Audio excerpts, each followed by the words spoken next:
Well, my new NATO batteries have arrived, so let's get these round and see if they get them wired up and see if we can fire this truck up. Wired in quickly. Let's see if she'll start up. First time in about 4 or 5 weeks she's been started. Fingers crossed.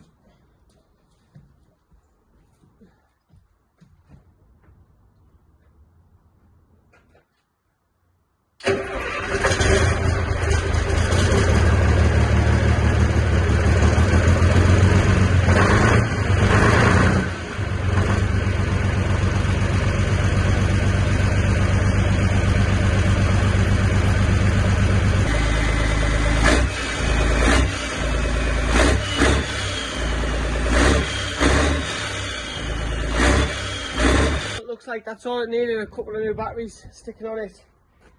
These old ones are not second hand, like I said, from a truck scrapyard near here, cheapish, and they've done it for a little bit, but obviously they won't cut it, you know. They would have never lasted a winter. I mean, they couldn't even start it now. So please, I've got these two beauties on, and I will be making a proper battery